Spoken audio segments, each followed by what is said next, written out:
Magandang umaga po sa ating lahat, Mayor Vice, Tito Malabanan, sa nagwagwapuhan at nagagandahan nating mga bagong halal at mga magsisipagtapos na mga magigiting at mahuhusay na mga konsihan.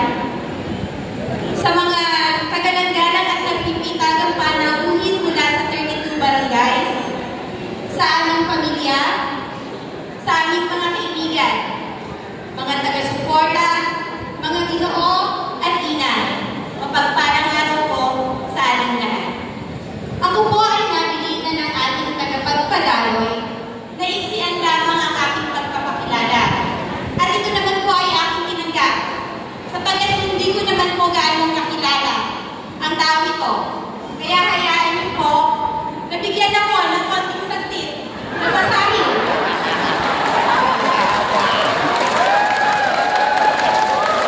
Haba naman. Ang tunay na personalidad na inyong iniluklot sa bayan ng Victoria. Dahil hindi ko po siya kaklase mula kindergarten. Kaya medyo malayo-layo po ang aking kwento na paghuhugutan.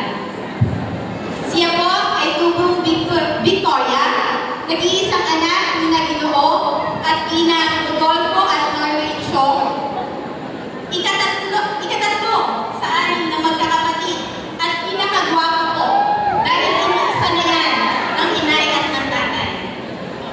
Sabi niya po ng aking biyan ng babae, kamukha daw po ni Jericho Rosales. Ay napapahalang humusga, magkakasama. Siya po ay nagtapos sa mababang paaralan ng Alicali Rodan Memorial National High School, kung saan kanya laging iginigiit na kami daw po ay sabay na umakyat sa entablado bilang third honorable mention. At hanggang ngayon po ay hinihingi ko pa rin ang ebidensya ngayon at wala pa rin po siyang maipakita.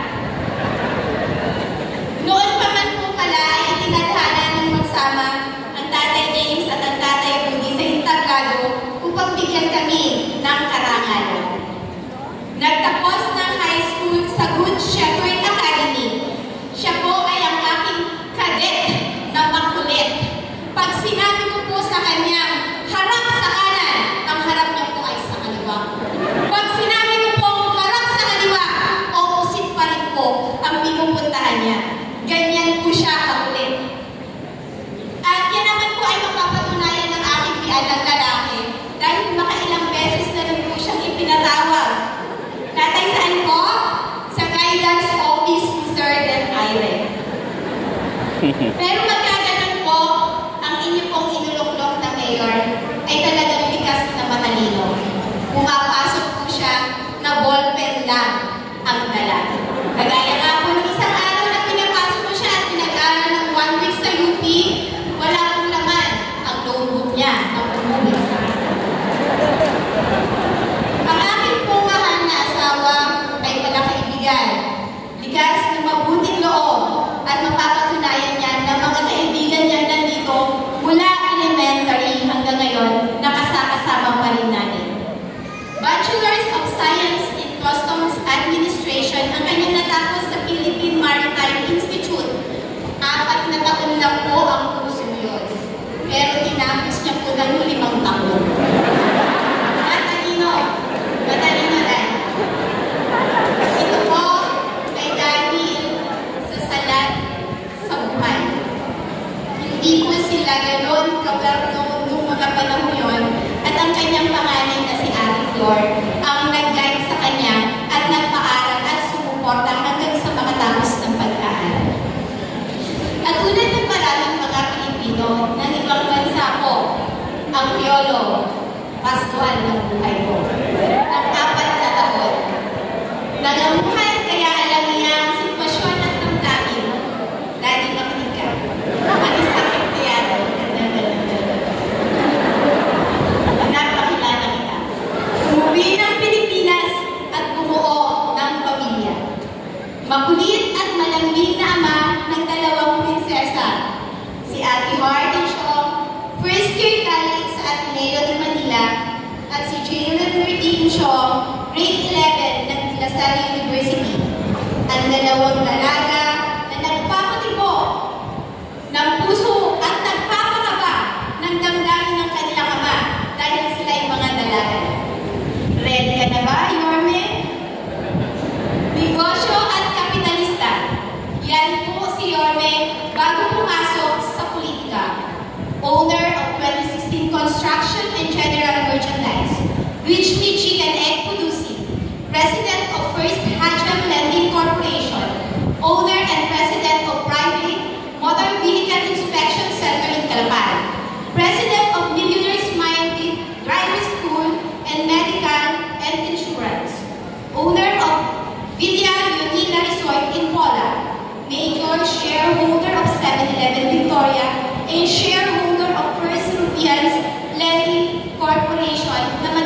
Victoria.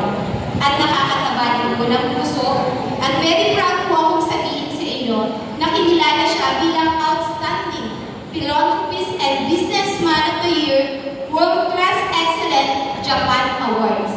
Di lang pang-local, pang-international pa. Medyo nahaba-haba pa po ito.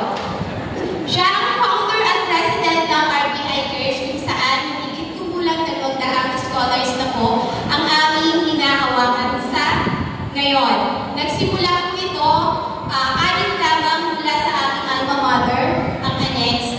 Kumuha po kami mula grade 1 hanggang grade 6 ng 6 at simula po doon, naging isang taon na nakakaraan. Heto po at meron po kami kapapag-graduate lamang na scholar from FEU nung nagdaang linggo lang po.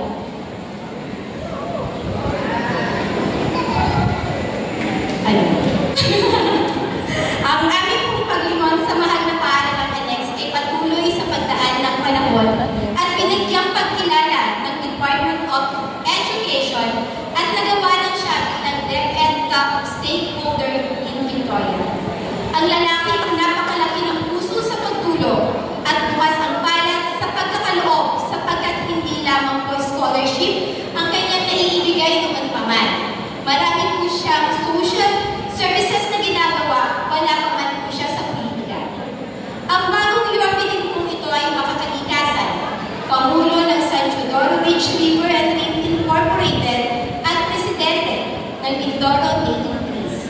Miyembro ng Free and Accepted Nation of the Philippines, Tamaraw Lodge No. 65, Brother